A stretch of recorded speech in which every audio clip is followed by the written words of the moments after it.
My mom laughed and asked, "When are you going to be someone like your brother?" Years later, I was thriving with my dream while my brother threw a tantrum because my parents couldn't afford his wedding. I'm 29 years old. If you'd asked me 10 years ago what my future looked like, I probably would have laughed and said something stupid like, hopefully not living in my parents' basement. I didn't have some grand vision back then. I wasn't one of those kids coding apps in middle school or building robots in the garage. I was just quiet observant. I liked taking things apart, seeing how they worked, tinkering along. My older brother Evan was the golden child. He always had the spotlight. Class president, football team captain, prom king, and later the one with the real job. He majored in finance, wore suits even to casual family dinners, and somehow always had a story ready that made everyone laugh. My parents, especially my mom, treated him like the second coming of Steve Jobs. Meanwhile, I was the quirky one, the weird one, the one who just needs to figure it out. Growing up in that house felt like constantly trying to prove you existed. Evan's picture was framed in every hallway. Mine. Maybe one, and it was cropped weirdly because my cousin had her eyes closed. When I got a B+ in physics, Dad would tell me, "Don't worry, not everyone's gifted." When Evan got a B+, it was, wow, that teacher must be brutal. It was subtle things, death by 1,000 dismissals. At first, I tried to keep up. I joined the robotics club thinking it might impress them. Mom said, "That's cute, sweetie. Just don't let it interfere with real responsibilities." When I landed a summer internship coding back-end systems for a local tech company, Dad shrugged and said, "So like IT support." The thing that really stuck with me, though, the one I replay more than I probably should, happened at a family barbecue 2 years after college. I had just started working on a passion project, a SaaS tool, meant to streamline virtual onboarding for remote teams. It was niche, yeah, but I believed in it. I mentioned it casually while flipping burgers at the grill, and my mom laughed. Actually laughed. "Steven," she said in front of my aunts and uncles, "be honest, when are you going to be someone like your brother?" I wish I'd said something cool in the moment, something sharp and clever that made her freeze, but I just blinked and turned the burgers, pretending the smoke was making my eyes water. That moment stung deeper than I thought it would, not because it was new. It wasn't, but because I finally realized that no matter what I did, I would always be a side character in my own family. It didn't matter that I'd been paying my own rent since college, that I was teaching myself every programming language I could find, that I spent nights in front of a laptop until my vision blurred. All they saw was Evan's tailored suits and $70 haircuts. All they talked about was how his boss gave him box seats to a Knicks game, how his fiancé came from good people, how his LinkedIn said VP of Client Relations. Meanwhile, I was still figuring things out. The kicker. That same summer, my parents sat me down like it was an intervention. We were in the living room, and I remember Dad folding his hands in that serious way he did whenever he wanted to talk down to you. Mom leaned forward like she was about to deliver tragic news. Evan sat smugly on the armrest with a beer in hand. "We've been talking," Dad said, "about your future." Mom chimed in, "You're not failing, Steven. We just think it's time you consider something stable." Stable. That word grated me. They meant a job with a salary cap and a ceiling low enough to keep me from dreaming. Something like what Evan's doing? Mom added gently, like I wasn't already bleeding from the comparison. I nodded, smiled, said I'd think about it, but something inside me snapped that day. It wasn't anger, not quite. It was colder, quieter, the kind of resolve that doesn't shout but whispers, "Watch me." So I stopped trying to prove anything to them. I didn't bring up work, didn't show them progress. I let them believe I was still muddling through freelance gigs and barely scraping by. But behind the scenes, things were happening. My software gained traction first with a few clients, then dozens, then companies were offering to license it. I stayed heads down, said no to investors focused on building it right, not fast. I lived like a monk, ramen and black coffee, cheap apartment, no distractions. I missed birthdays, skipped holidays, dodged family calls. Every hour they thought I was finding myself, I was building something that would change my life. Meanwhile, Evan was planning a wedding, a big one. Black tie, six-figure budget country club venue. My parents were footing the bill $60,000. I overheard Mom mention once like it was pocket change. "Well, we have to," she told my Aunt Evan's our firstborn. "He's done everything right." That line sat with me for days. I had launched my platform 2 months prior, and we had already hit $2.4 million in ARR. But sure, Evan had done everything right. Then came the wedding invitation. Actually, scratch that. It wasn't an invitation. It was a group text. My entire family, cousins, Uncles, great aunts, all in one massive thread, buzzing with excitement about Evan and Claire's big day. I was tagged like an afterthought. No personal message, no call. Just let us know if you can make it, Stephen, beneath a sea of champagne emojis. I stared at that message for a long time. Did I want to go? No. Did I feel obligated? Maybe. But part of me needed to see it, needed the confirmation that nothing had changed, that I still didn't belong, that they still saw me as a footnote to Evan's main story. And wow, did they deliver. I showed up in a basic black suit, no date, no fanfare, sat at a table near the back, you know, the one next to the speakers and the emergency exit. I watched as my parents beamed during the father-son dance, mom wiping tears, dad gripping Evan's shoulder like he was passing down a crown. They toasted him like he was royalty, said things like, "You've made us so proud and you've always been the light of our lives." I clinked glasses with a waiter who probably thought I was part of the catering team. But the real twist didn't come until the speeches. That's when Mom stood up, glass of champagne in hand, voice trembling with joy. "Some parents are lucky if one of their children finds success," she said. "But us. We hit the jackpot with Evan. From the moment he was born, we knew he was destined for something great." Then she glanced at me and smiled. "But Stephen's here too," she said as an afterthought. "He's finding his way, and that's okay." The room laughed politely. I didn't. That night I left before dessert. I didn't say goodbye, didn't leave a gift, just slipped out while the DJ played Sweet Caroline, and my relatives screamed, "So good, so good, so good." I got into my car, drove back to my place, and stared at my laptop screen. We had just crossed $10 million in ARR, and no one knew. Not yet, but they would soon. When I say I went off the radar after that wedding, I mean it. No calls, no texts, no Facebook likes. I stopped replying to the occasional just checking in message from Mom, and I ignored the group chat completely even when my cousins tried to loop me into some awkward birthday greetings.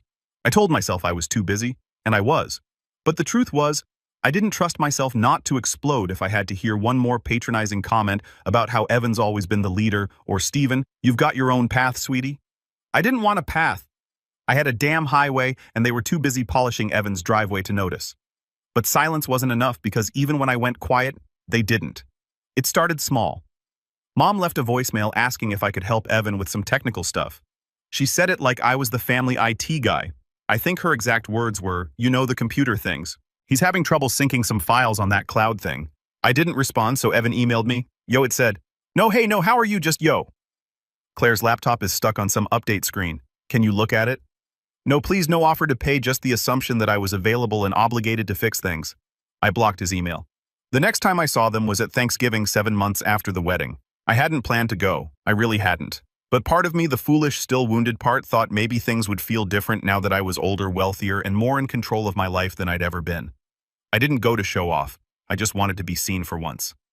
Big mistake. Dinner was at my parents' house, and nothing had changed. Same peeling wallpaper, same centerpiece Mom bought from the dollar store 6 years ago and insisted was rustic charm. Evan and Claire arrived 20 minutes late, fashionable of course, and Mom greeted them like they'd flown in from Paris. Me. I got a nod, a literal nod. The food was fine. Turkey, dry potatoes, lumpy, but the tension, immaculate. Every time I tried to speak, someone cut me off. Every time Evan opened his mouth, the room turned to listen like he was reciting ancient prophecy. He told some story about a golf game with his boss, and Mom actually clapped. Then Dad launched into this tale about how proud they were of Evan's new financial management initiative, which I'm pretty sure was just him making a new spreadsheet at work. I said, "That's great," and went back to eating. But the real blow came after dessert. We were sitting in the living room, half the family asleep in armchairs, football humming quietly from the TV. Claire was showing off photos of their honeymoon Italy, of course, and Evan turned to me casually like we were old friends. "So what have you been up to, little bro?" I blinked. "Working?" He raised an eyebrow. "Still freelancing?" "Something like that," I said, keeping my tone flat. Mom cut in from across the room. "He's doing little app things, I think." "Aren't you, honey?" I stared at her. "I run a software company." She laughed. "Oh, Stephen, you always make it sound so fancy." "It's real," I said. "We just hit our first major milestone." Dad looked up. "Milestone?" I shrugged. 91 million in valuation. The room went silent. Claire paused mid-scroll. Evan turned fully toward me now, the smugness wiped clean off his face. "Wait, what? We had our Series B 2 weeks ago," I said. "Raised a good chunk. We're expanding globally now." Mom blinked. "Stephen, that's not possible." You never even studied business. I studied problems I said. Then I solved one. That's how companies start. I wasn't even trying to be smug. I just wanted a moment. A moment where I could say something real and not have it reduced to a joke or shrugged off like I was still some awkward teenager. But that moment never came. Because instead of all our pride, I got suspicion. Dad leaned forward. So, you're saying you're a millionaire? I'm saying the company is doing well. Evan scoffed. And yet you drove here in a Toyota. It runs fine. You expect us to believe this? Mom asked, her voice sharp now. Stephen, this isn't funny. It's not a joke, I said. I built something from scratch. I didn't tell anyone because of exactly this. You always had a habit of exaggerating, Dad muttered. And just like that, the conversation ended. They didn't ask questions, didn't ask how I did it, what the product was, what it meant to me. They changed the subject. Someone made a joke about the turkey being dry and the room laughed, and my $91 million truth was buried beneath gravy and deflection. I left early again. But the silence that followed was different this time.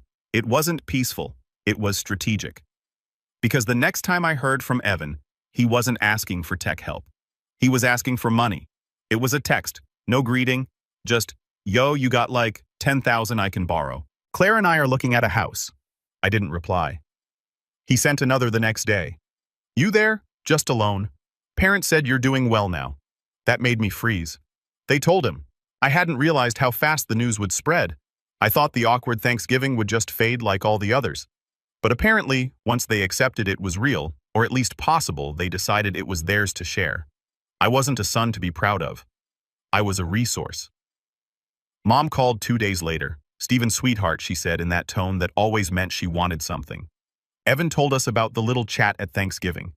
I just wanted to say we are proud of you. We just didn't know you'd done so much. I said nothing. And listen, she continued, about your brother's house. He's a little short on the down payment. It would mean the world if you could help. I don't think that's a good idea, I said flatly. She sighed. Stephen, it's family, and it's not like you're hurting. I hung up. She called again the next day and the next. Then Dad joined in. Your brother needs a hand, he said. It's not like he's asking for much. You're in a position to help, and we're asking as your parents. I didn't ask you to pay for my apartment when I was eating ramen every night, I said. Where was the family then? That's different, he snapped. You chose to be stubborn. Evan's building a life. It hit me then clear and hard that they didn't see me as a person. Not really. I was a tool. A backup plan. A walking ATM with a quiet voice and no boundaries. And they had no shame. A week later, I got a group message from my mother. Another family gathering. A barbecue this time. My cousin was graduating and we were all expected to bring a small financial gift to support his college plans. Mom added, Stephen, maybe you could cover the catering, as your way of giving back. No one asked if I was coming, no one cared what I wanted, they just assumed that I would fund things, that I owed them, that I still played the same role, the quiet one, the background character, only now with a bigger wallet. I didn't go. That summer, Evan posted a photo on Instagram, him and Claire standing in front of a new house. Caption started from the bottom, now we hear. My blood ran cold, because I recognized the house. It was one I had toured myself a few months back when I was house hunting as a kind of therapy. It wasn't listed anymore. Sold, the agent had said. Full cash offer. A small part of me hoped it was a coincidence. Until the second photo. Claire's wrist. A new Rolex. Same model I had bought for myself the week after our Series B closed. The price, $16,000. And I hadn't even worn mine yet. I scrolled back through the photos, my stomach tightening. New car, renovated kitchen, designer furniture. It added up, way more than Evan's job could justify. Then I checked my accounts, and my heart stopped, because one of my private wallets, one I used for transferring investment gains, had a withdrawal. Not huge, not big enough to notice unless you were tracking closely. But it was there, $3,000. Transferred out 2 weeks before Evan's house announcement. I scrolled further. Another transaction. $5,000 this time. A different wallet. Same week. Then one more. $4,000. Different dates, different platforms. And all of them connected to the same secondary email. One I didn't recognize. But I knew who it belonged to, because it was a Gmail handle I'd seen before, on a shared Netflix account. Evan. I leaned back in my chair, staring at the screen, my fingers numb. He hadn't asked me for money. He had taken it. And my parents, they either knew or didn't care. Either way, something in me shattered. Because this wasn't just favoritism anymore. This was theft. And that was the moment the line was crossed. Not just between us as brothers, but between me and the family I thought I could one day win back. No more. That night, I opened a private doc and started typing. Not notes, not plans, blueprints, because if they wanted a villain, I could be one. But I'd be the kind that smiled in silence and burned everything down while they toasted marshmallows over the ashes. When I tell people I've hit rock bottom before they assume I'm talking about college. Broke ramen diet, living in a crappy apartment with paper-thin walls. But that wasn't it, that was just noise. The real bottom came after I realized my own brother had stolen from me and my parents either knowingly or blindly had let it happen. That's the kind of pain that doesn't make a sound. It just settles in your bones and sits there heavy. For a few days after I found those transactions, I couldn't work. I couldn't even open my laptop. I'd sit at my desk, the same desk where I'd spent years building something from scratch, and I'd stare at the screen like it had betrayed me too.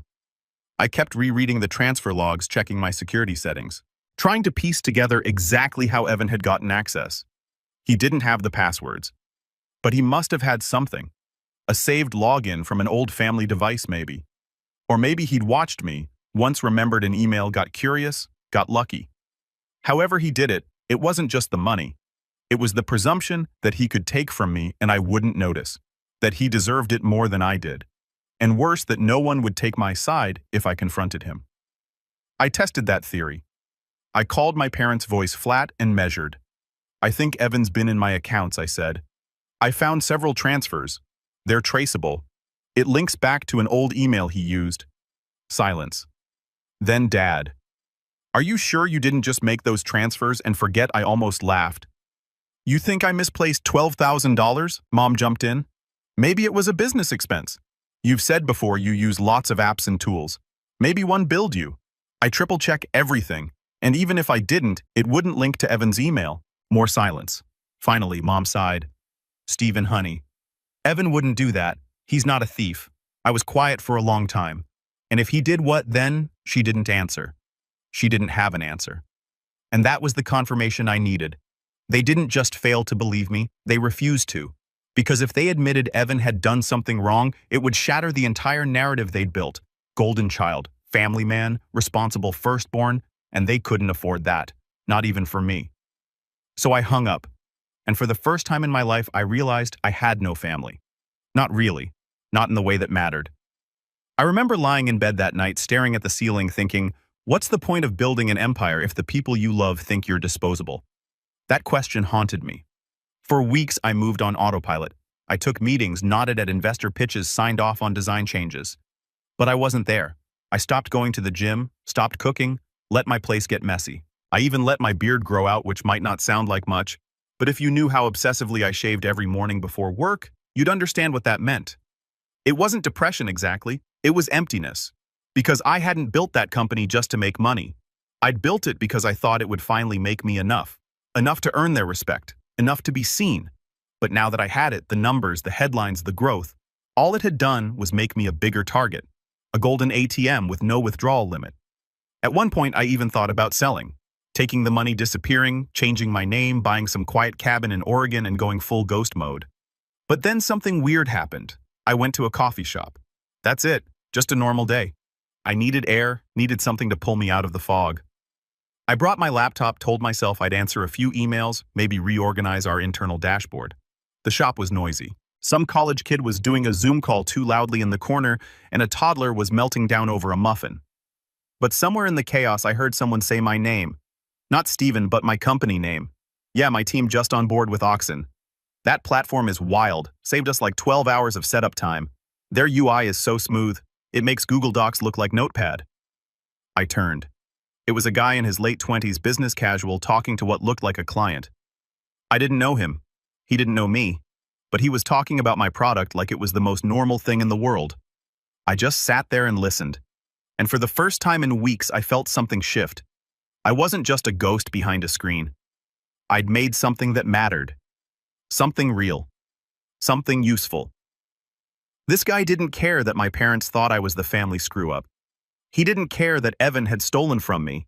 All he knew was that Oxen made his job easier, and that was enough. That moment didn't fix everything, but it cracked something open, so I leaned into the work, not as a way to prove anything anymore, just to build, to refine, to evolve.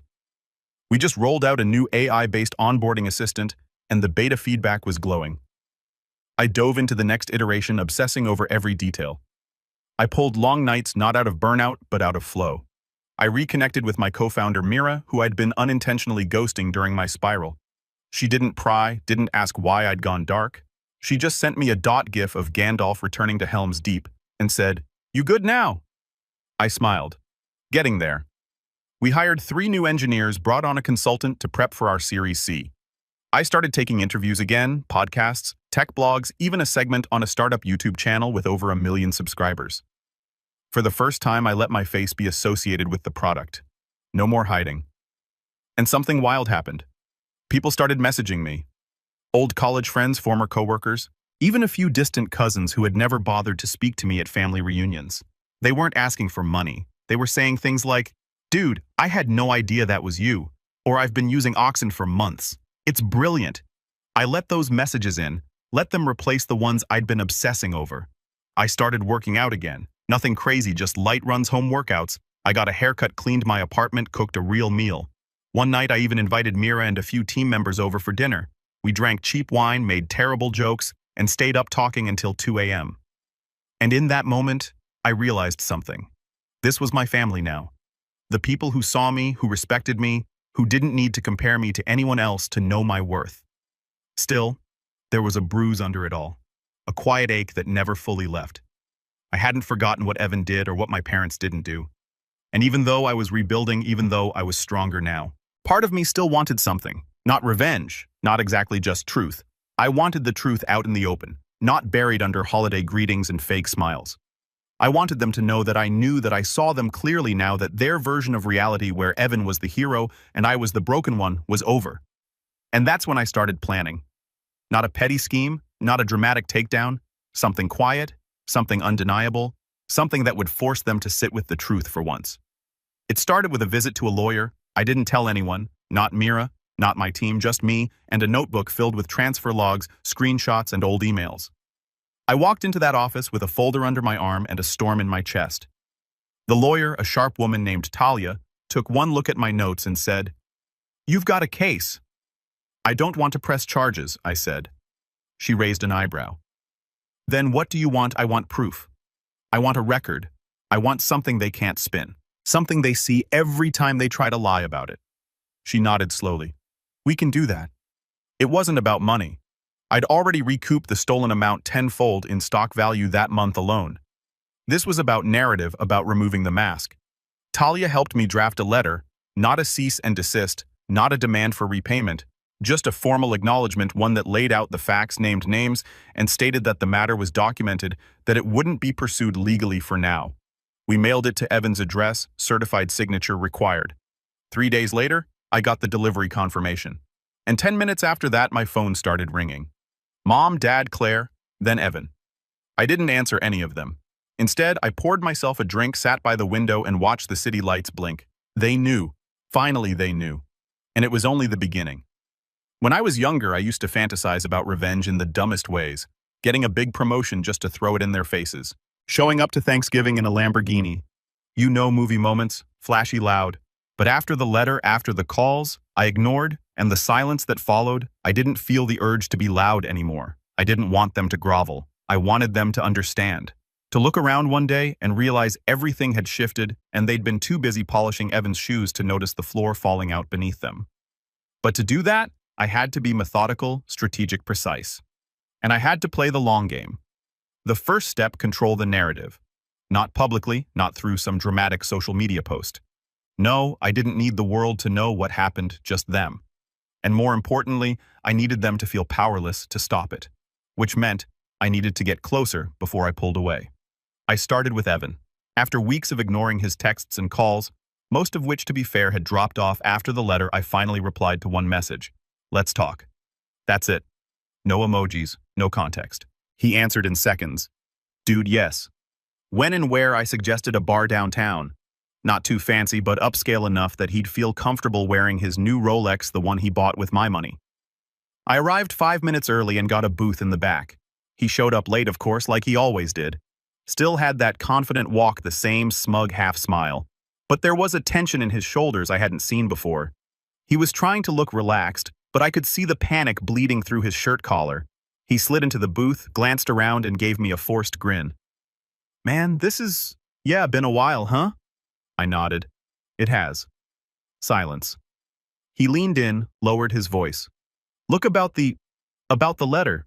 You got it." Yeah, I got it.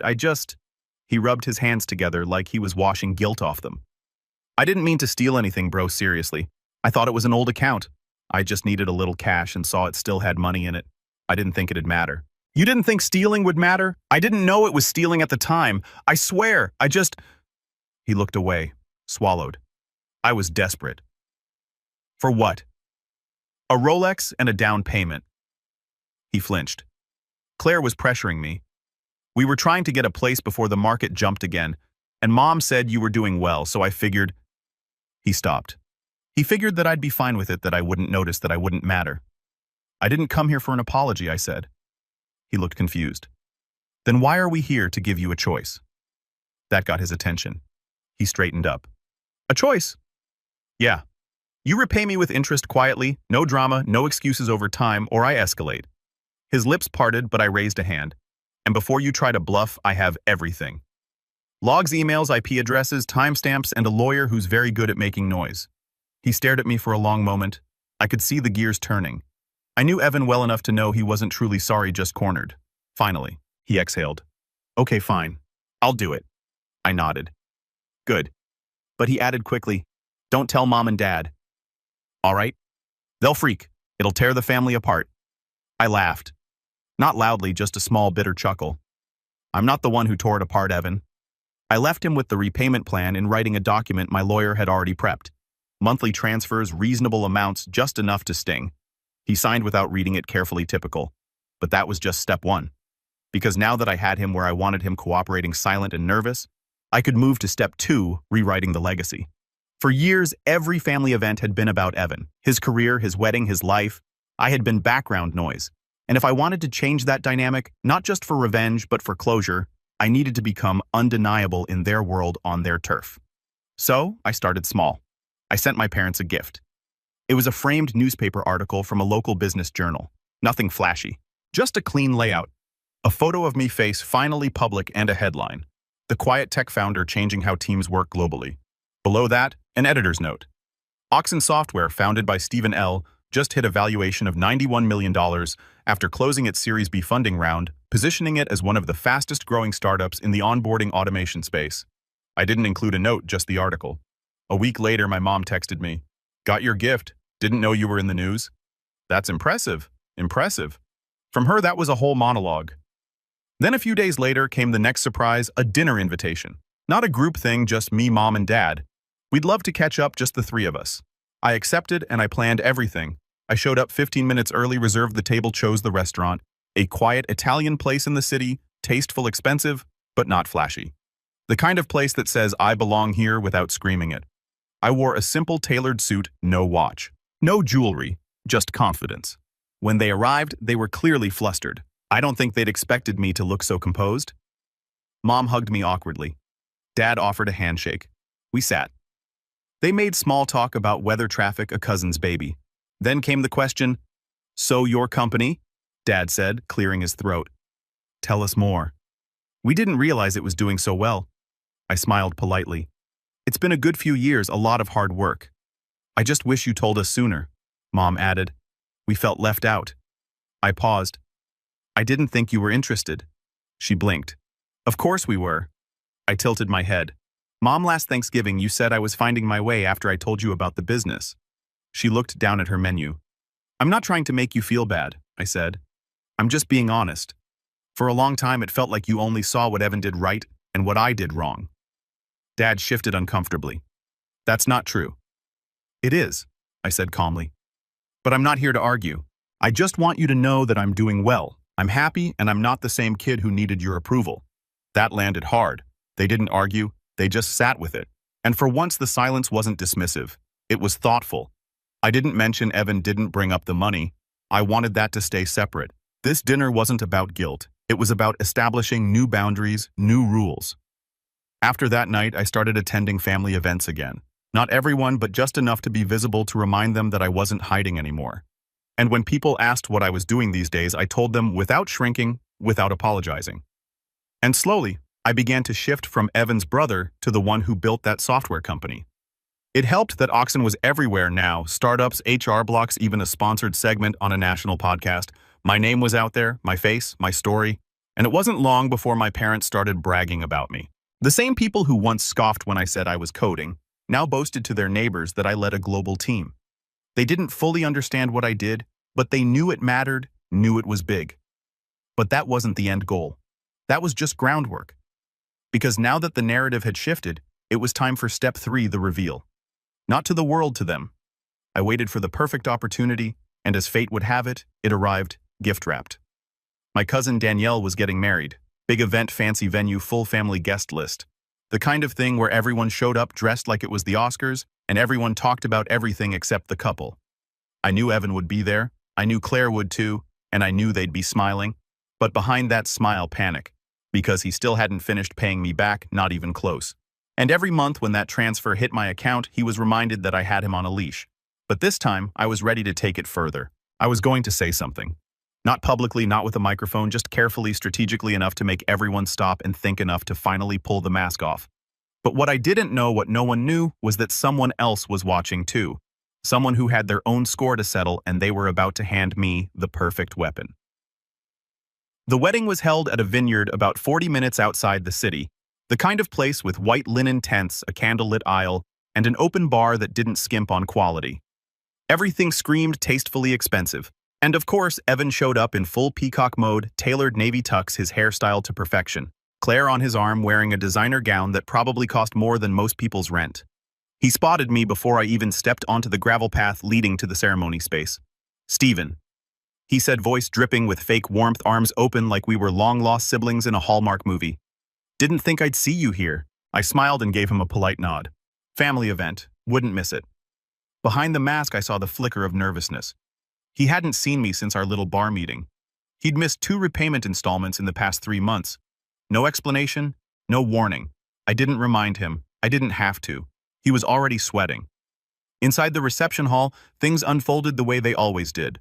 Long speeches, polite clapping, endless rounds of, "Aren't you going to settle down soon?" directed at me by distant relatives who barely remembered my last name. I sipped my wine and kept my head low. I wasn't here for a social hour. I was here for the final act. What Evan didn't know, what no one in my family knew, was that I hadn't come alone.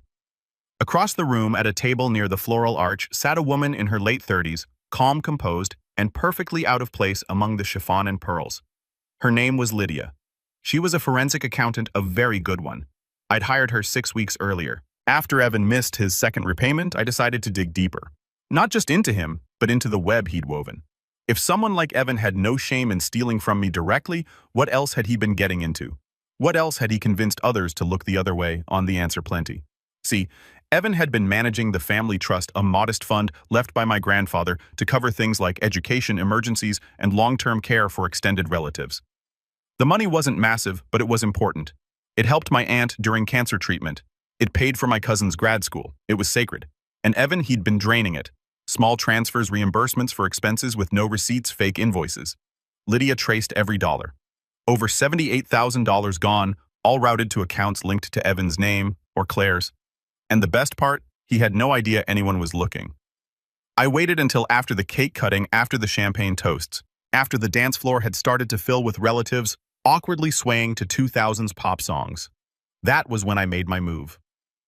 I approached Evan near the bar. He was laughing with one of our uncles, drink in hand. "Can I borrow you for a second?" I asked. He raised an eyebrow but followed. I led him to the side patio where string lights cast warm glows across the empty tables. Music thumped quietly behind us. "What's up?" he asked, already guarded. I handed him a manila folder. He frowned, opened it, and began to read. Page after page. Every transfer, every account, every timestamp, Lydia's cover letter summarizing her findings. His face went pale. "Stephen," he said, his voice small. This is ridiculous. This is taken out of context." I stepped closer, voice even. "You didn't just steal from me, Evan. You stole from the family, from Aunt Marlene, from Danielle's college fund, from Grandpa's legacy." I can explain." "No," I said sharply. "You won't, because you won't have the chance." He looked at me panicked. "What does that mean?" I handed him a second folder.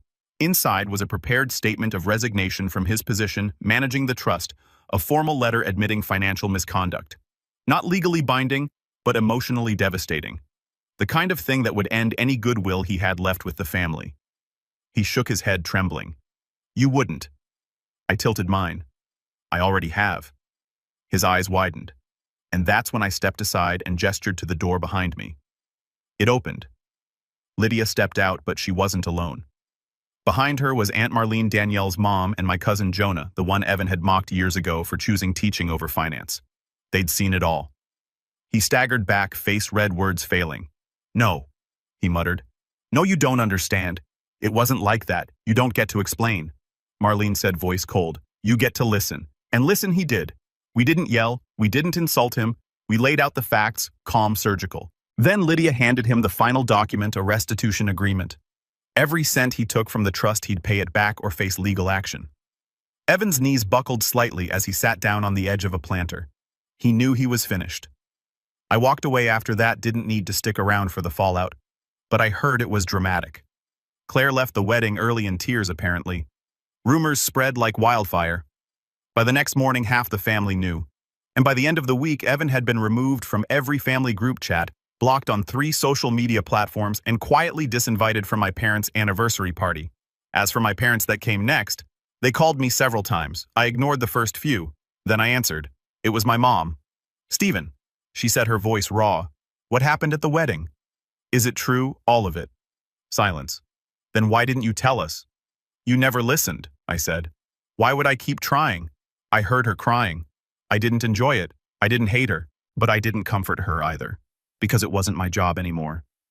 "We want to fix this," she said. "No," I replied. "You need to fix yourselves. I'm doing just fine." And I was better than fine. In the months that followed, Evan kept his head down. The repayments resumed, this time larger and on time. My parents began asking real questions about my work, not performative ones, genuine curiosity. It wasn't perfect. It never would be, but I was done chasing their approval. I'd become something they never expected, not just successful, whole, and I didn't need their spotlight to shine. A year later, I made a quiet donation to a local school in my grandfather's name, the same one Evan had siphoned from. They used it to build a new computer lab. I never told anyone, not even the family, because some victories don't need applause. Some are better lived in peace. I stood in that lab during the ribbon-cutting ceremony, watching kids play with programs I'd helped fund, building things from scratch, dreaming bigger than I ever had at their age. And I smiled. They'd asked me once, "When are you going to be someone like your brother?" The answer, never. Because I became so much more, and they finally knew it.